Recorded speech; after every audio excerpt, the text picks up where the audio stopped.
So just to remind you here, we said that fasting has four integrals, according to some of the scholars. A fasting person, two, a heart's intention, three, a daytime that accepts fasting, and four is an abstention itself. We did the first two. So now we want to talk today, inshallah, about the third one, which is a daytime that accepts fasting. This is due to the saying of Allah, وَكُلُوا وَاشْرَبُوا حَتَّى يَتَبَيَّنَ لَكُمُ الْخَيْطُ الْأَبْيَضُ مِنَ الْخَيْطِ الْأَسْوَدِ مِنَ الْفَجْرِ ثُمَّ أَتِمُّوا الصِّيَامَ إِلَى اللَّيْلِ. Eat and drink until the dawn appears. Then complete the fast until the night. This proves that fasting is done during the daytime, as you can see there. كلوا واشربوا حتى يتبين لكم الخيط الأبيض من الخيط الأسود من الفجر. Eat and drink until the dawn appears. So during the night, eat and drink until the dawn appears. That's the first part of daytime. ثم أتموا الصيام إلى الليل. Then complete the fast until the night. So then the daytime is the time assigned for fasting. In some copies of Abu Shuja' is a fifth obligation, generally knowing the dawn and the sunset. Those are the beginning and endings of the daytime.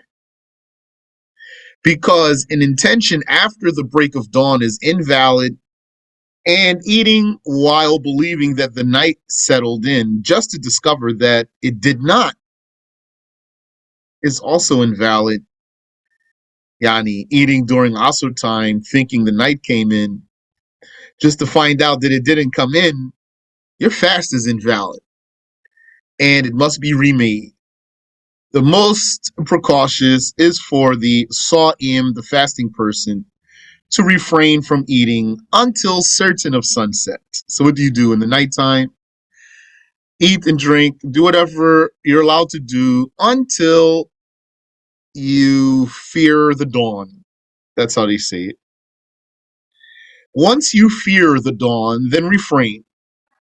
And don't forget, this refraining itself is enough to establish your intention. And so that's when it comes to starting the day. And when it comes to the end of the day, don't eat until you are sure that the sun has gone down. But don't forget, as we'll say, inshallah, it is sunnah to rush to break your fast.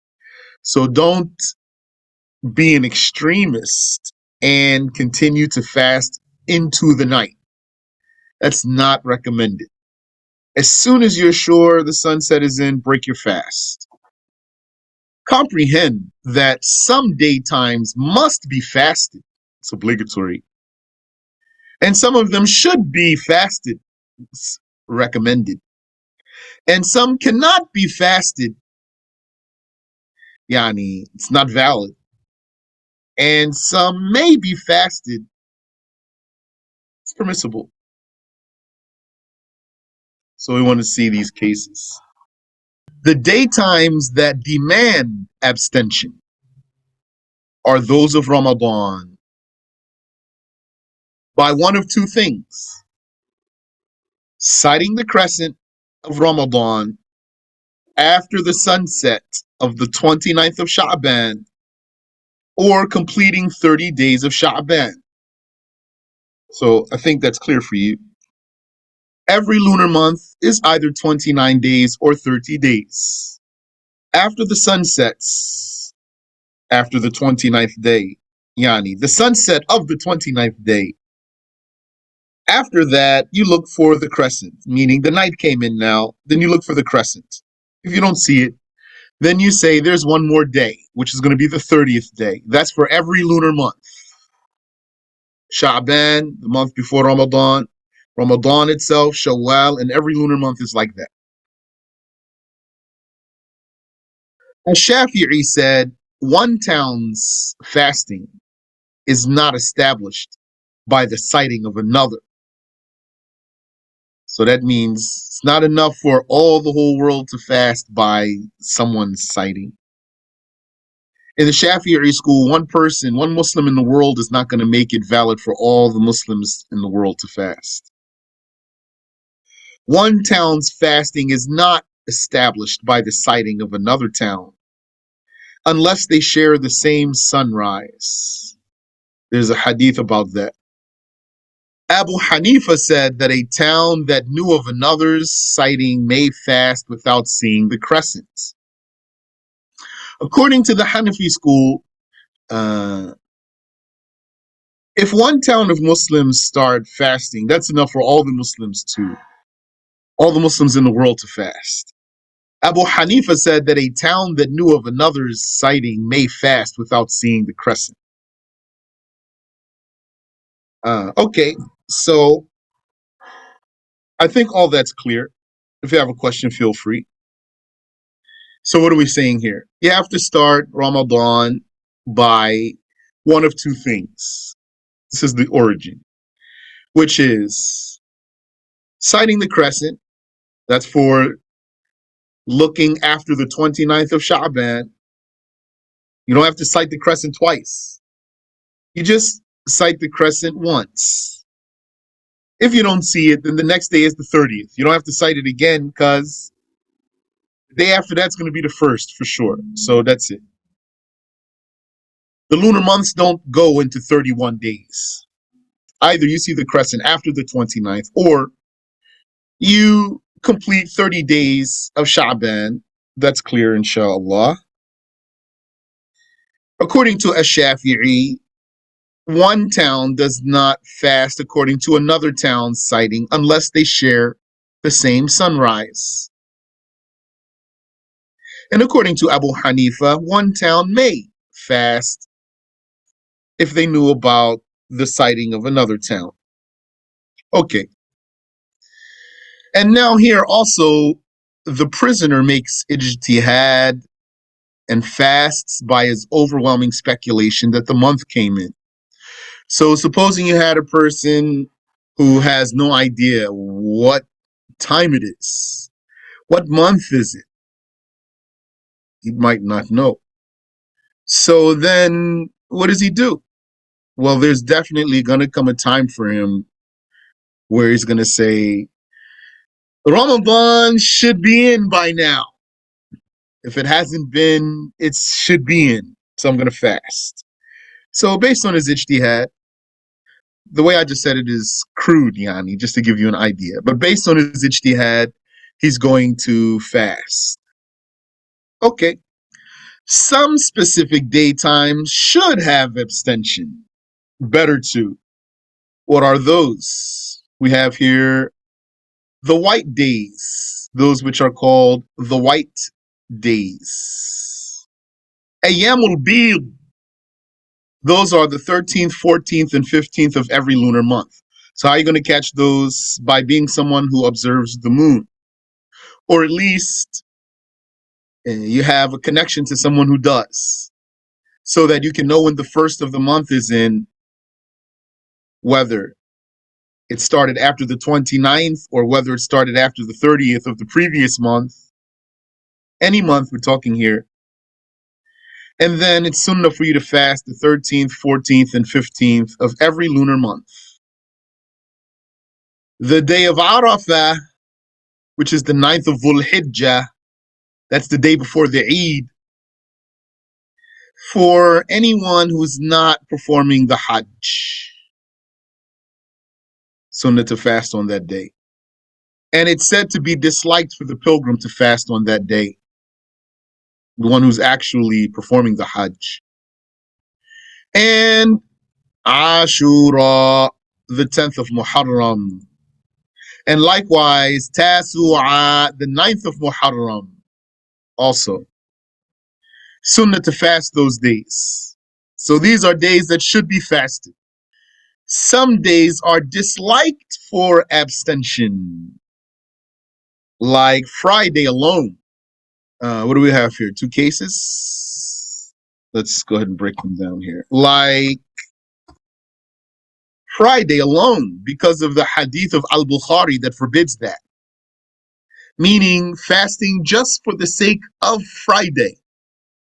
Because it's Friday only, this is not recommended. And why are we saying Friday alone? Because if you fasted Thursday and Friday, then there's no dislikeness. Or if you fasted Friday and Saturday, there's no dislikeness. But if you fast Friday because it's Friday, then this is disliked. And then some people are going to be confused, which is, what if one of these days when one should fast happens to fall on Friday? So there's no dislikeness here because you're not fasting because it's Friday. You're fasting because of whatever the occasion is. Also, fasting all year except forbidden days. This is disliked for anyone who fears great personal harm, not absolutely. Or for anyone being unable to fulfill a right. This means, for example, because he fasts every single day, nonstop, except for the haram days. He doesn't approach his wife, for example. So this is disliked. This is the meaning of the authentic hadith in Sahih Muslim. La sama man sama al-abad. Whoever fasted non-stop did not fast. This means disliked. And some daytimes cannot be fasted. 5 days are forbidden and absolutely invalid. What are those? As you know, 2 days of Eid by consensus, and the 3 days of Tashriq after Eid al-Adha. So that's a total of 5 days that are haram, off limits. And then there are some days that you can't fast if you don't have a reason.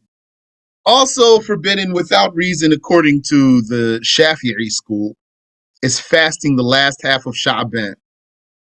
That's what we're in now, which starts on the 16th. Last half starts on the 16th, not the 15th. So to have the strength to fast Ramadan, meaning this prohibition of fasting the last half of Sha'ban is so that the fasting person can engage in fasting Ramadan with stamina. This is the case if one did not connect it to at least 1 day before. Yani this the case that it's forbidden to fast the last half of Sha'ban if one did not connect it to at least 1 day before, which is the 15th. And this is the case that this is forbidden without having the excuse. Without having the excuse of it falling in compliance with habitual practice, meaning you can fast in the last half of Sha'ban if that's because of a habitual practice that you had. So this habitual practice that you had fell in the last half of Sha'ban, such as if you fast Mondays and Thursdays, then you can continue this habitual practice. Or fulfillment of a vow or pledge if you want, because this is obligatory. So you can fast that in the last half of Sha'ban. Or an expiation, like you had to fast because you broke a swear, or you had to fast because you committed murder, or for another reason. So this is an obligatory fast on you. So he might be fasting for an expiation. Or he might be fasting for makeup before the next Ramadan comes in. All of these are reasons to fast in the last half of Sha'ban. And this rule includes the day of doubt. Which rule? The rule that it's forbidden to fast in the last half of Sha'ban without a reason. This includes the day of doubt. What is the day of doubt? The day of doubt is the 30th of Sha'ban. So it is the last day of Sha'ban, actually. Why is the day of doubt? Because someone might be afraid that it's the first of Ramadan. You might be afraid that Sha'ban was really only 29 days. Now it's the first of Ramadan. So is it the first of Ramadan or is the 30th of Sha'ban? The day of doubt is the 30th of Sha'ban. So that means not first of Ramadan, in which there was rumor that the crescent has been spotted. But no one who's known and upright testified about seeing it, despite the sky being clear. That's the 30th of, that's the day of doubt. That's the day in which there was a rumor that the crescent has been sighted, but no one whose testimony is Islamically reliable to the judge testified about it, although the sky was clear. So then what you're going to do, don't fast that day. It's the 30th of Sha'ban.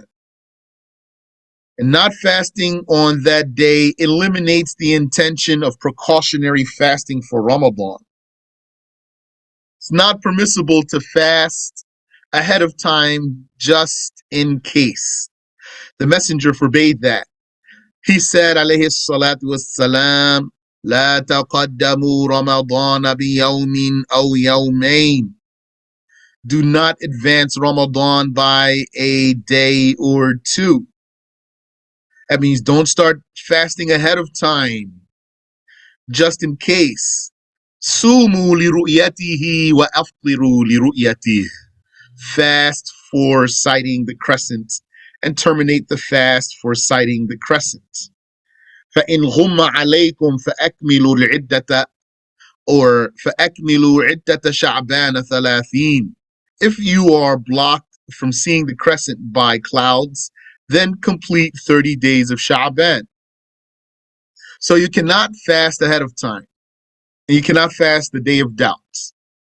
That day of doubt, don't be a person who has doubt on that day. Because if you have knowledge, then you should be fine. Which is, you say, is it confirmed the first day of Ramadan? No? Okay, I'm not fasting. That's it. And some people, they are confused about whether they should start fasting the next day or not. Why are you being confused? Is it confirmed for you that the crescent was spotted? No? Then you're not going to fast. That's it. What if everybody else fasts? That's their business. Maybe they've figured it out. Otherwise, it is recommended to do plenty of optional fasting. Other than all of what's mentioned, it is recommended to do plenty of optional fasting. Except the woman whose husband is in town. It's not recommended for her to do plenty of optional fasting. She only fasts with her husband's permission. The best optional fasting is Somu Dawood, Prophet David's fasting. His fasting habit, his wird of every other day. So if you haven't done the fast of David, then do it. Well, you can't do it now, maybe, because it's the last half of Sha'ban. After Ramadan, after the 6 days that are mentioned right here, another is fasting any 6 days of Shawwal. That's the month after Ramadan. Get your 6 days out of the way and then do fast of David for a while. For, let's say, 2 weeks, so that you can get every other day. Because if you do for 2 weeks, that means you're going to fast, for example, Monday, Wednesday, Friday, Sunday, Tuesday, Thursday, Saturday. So then you got all the days of the week in 2 weeks. So the best optional fasting is the fasting of David, alayhi salatu wassalam. And then another is fasting any 6 days of Shawwal, although the first 6 after the Eid are best. And fasting Mondays and or Thursdays every week. You can do just Mondays every week if you want, or just Thursdays every week, or Mondays and Thursdays every week. That's nice. If you want to be someone who fasts regularly, not too much, this is great. Mondays and Thursdays. Some brothers and sisters, they've been doing Mondays and Thursdays for years. SubhanAllah. And you know it's nice? Sometimes you hear about some things like that. It might be this or something else. And that would be the thing that Allah puts it in your heart. And then khalas, you never leave it out for the rest of your life. And also, fasting all year is recommended, all year except haram days, is recommended for anyone who does not fear harm. And he does not fear not fulfilling a right. Because God's honest Prophet sallallahu alaihi wasallam said, من صام الدهر ضيقت عليه جهنم هكذا. Whoever fasted all year, then hell will be tight on him like so. And then he did a gesture with his pointer finger and his thumb, showing small yani, that will be very tight, which means he will not enter hell. Prematurely breaking an optional fast is permitted. That means you're doing an optional fast, you broke it before the sun went down. Not haram. Because the honest Prophet of God sallallahu alaihi wasallam said, As-sa'imul mutatawwi' amiru nafsih. The voluntary sa'im, fasting person, is in charge of himself. In sha'a sam wa in sha'a aftar. If he wanted, he could continue to fast, and if he wanted, he could break. But completing the voluntary fast is recommended. So that's all what we have there under a daytime that accepts fasting. Wa alaikum assalam wa rahmatullah. You said, is there times when the optional fast is recommended to break? Yes. Like invitation to a meal. Only time that I know now that I'm sure about is if the person went to walima. Walima here is the wedding banquet in particular. If he was fasting, it would be recommended for him to break his fast. What about other gatherings like that? I don't recall. Maybe I didn't hear before. But for walima, for sure, it would be recommended for him. Optional fasting, of course. Ameen wa fiq. سبحانك اللهم وبحمدك أشهد أن لا إله إلا أنت أستغفرك وأتوب إليك